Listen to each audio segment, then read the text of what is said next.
আজকাল ঝড় বৃষ্টি শুরু হলে সোশ্যাল মিডিয়ায় খিচুড়ি, ইলিশ ইত্যাদি খাওয়ার পোস্টের ধুম পড়ে যায়। এ বিষয়ে কিছু বলবেন কি ভাইরা আমার? আমাদের এমন একটা প্রজন্ম আমরা এখন পেয়েছি, বা এমন একটা সময় আমরা পার করছি, ভোগবাদ আমাদেরকে এমন একটা জায়গায় নিয়ে গেছে যে এখন মানুষ শুধুমাত্র ফুর্তি করতে চায়। ফুর্তিবাজ একটা প্রজন্ম পেয়েছি আমরা। বিবেক, বুদ্ধি, বিবেচনা, ভালো মন্দ, হিতাহিত জ্ঞান কোনো কিছু পরোয়া করার সুযোগ নাই, শুধু ফুর্তি করতে হবে। কি করতে হবে?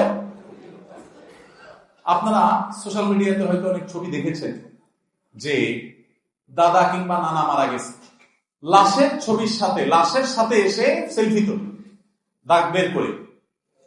এরকম প্রজন্ম এখন তৈরি হয়েছে।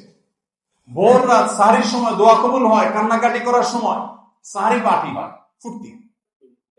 কান্নার সময় কি করতেছে? ফুর্তি। অর্থাৎ দরকারে বেদরকারে, জায়গায় বেজায়গায়, সময় অসময় জাস্ট ফুর্তি করো, জাস্ট আনন্দ করো।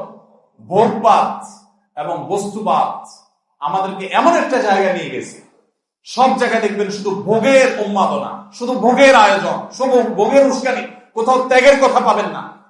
ইসলাম মানুষকে ত্যাগের কথা বলে।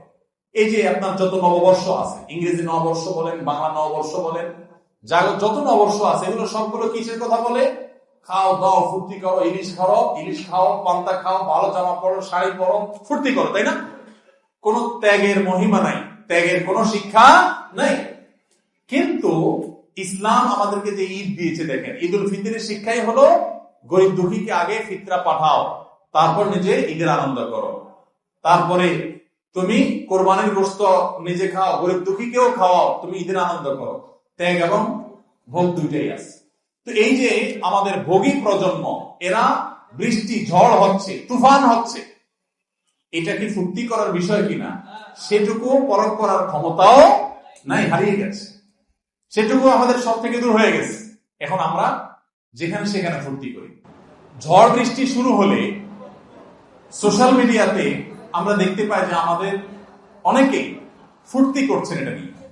প্রচন্ড ঝড়ে গাছপালা সব ভেঙে চৌচির হওয়ার উপক্রম, চতুর্দিকে ভাঙনের আওয়াজ, এবং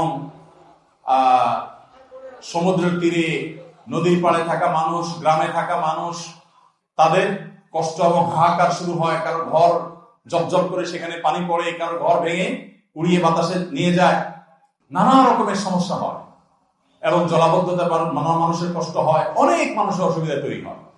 যেই ঝড়, যেই তুফান, যেই বৃষ্টি, যেই প্রাকৃতিক দুর্যোগ আমাদের নানা রকমের বিপদ ডেকে আনে, অনেক মানুষের কষ্ট ডেকে আনে, সেটা আমার ফুর্তির কারণ কিভাবে হয়? আবার সেটা সোশ্যাল মিডিয়াতে আমি প্রচার করছি যে আমি এই ঝড়ে বাসা বসে খিচুড়ি খাচ্ছি, এটা খাচ্ছি, সেটা খাচ্ছি। ওই যে ফুর্তিবাজ একটা প্রজন্ম আমরা পেয়েছি। এখন ফুর্তি করা, যে কোনো মূল্যে আমাকে ফুর্তি করতে হবে, সব মরেছে হয়ে যাক, আমাকে ফুর্তি করতে হবে, এরকম একটা প্রবণতা আমাদের মধ্যে আসছে। আল্লাহ তো আমাদেরকে হেদায়েত দান করুন। ভাইরা আমার, খিচুড়ি খান আপনি, এটা তো জায়েজ কাজ, সমস্যা নাই। ইলিশ খান আপনি, জায়েজ কাজ, সমস্যা নাই। কিন্তু যে ঝড় তুফানে আল্লাহর দিকে মনোনিবেশ করার কথা, আল্লাহর ভয়ে সন্ত্রস্ত থাকার কথা। নবী করিম সাল্লাল্লাহু আলাইহি ওয়াসাল্লাম আকাশে যখন মেঘমালা দেখতেন, তখন অনেক সময় ভয়ে আল্লাহ রাব্বুল আলামিনের দিকে রুজু করতেন, মসজিদে চলে আসতেন, আল্লাহর কাছে পানা চাইতেন। কারণ আদ সামুদ জাতি, এই খিচুড়ি খাওয়া প্রজন্মের সাথে আদ সামুদ জাতির সাথে একটা মিল আছে। মিল হলো, কোরআন খুললে দেখবেন আদ সামুদ জাতি পৃথিবীর ধ্বংসপ্রাপ্ত জাতি, যাদের ধ্বংসাবশেষ এখনো পৃথিবীতে আছে, জর্ডানে আছে, সৌদি আরবের আল ওলা নামক শহর, মাদায়েন সালেহ, কোরআনে বর্ণিত শহর এখনো আছে, এবং তাদের ধ্বংসাবশেষ আছে। আমার সেখানে যাওয়ার সুযোগ হয়েছে, আমি দেখেছি।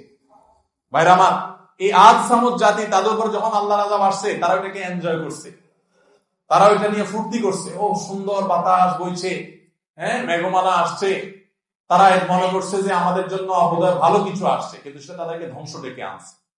তো একজন ইমানদার, তিনি আল্লাহর ভয়ে সন্ত্রস্ত থাকবেন, তিনি ঝড় বৃষ্টি থেকে আত্মরক্ষার জন্য সর্বাত্মক প্রচেষ্টা করবেন, সতর্কতা থাকবেন, অন্যদেরকে সতর্ক করবেন, পাশাপাশি তিনি আল্লাহর কাছে পানা চাইবেন যেন আল্লাহ তাকে ক্ষয়ক্ষতি থেকে বাঁচিয়ে রাখেন।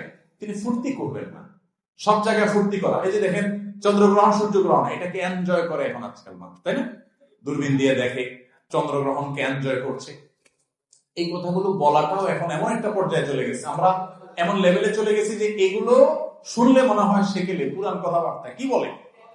ভাইরা আমার, আল্লাহর আযাব বা গজব যখন আসবে, প্রতিদিন আসে না, প্রতি বছর আসে না, যখন আসবে এরকম অবচেতন অবস্থায় আসবে। আল্লাহ রাব্বুল আলামিন আমাদেরকে হেদায়েত দান করুন। ভাইরা আমার, ঝড় বৃষ্টি শুরু হলে আল্লাহর কাছে পানা চাইতে হবে, দোয়া করতে হবে। আপনি ভালো করে রান্না করে খান, সেটা আপনার ব্যাপার, কিন্তু সোশ্যাল মিডিয়াতে প্রচার করছেন, আপনি এনজয় করছেন বিষয়টাকে, এটা একজন মুসলমানের ধ্যান ধারণা, তার বিশ্বাসের সাথে যায় না। আল্লাহ আমাদেরকে বুঝার তৌফিক দান করুন।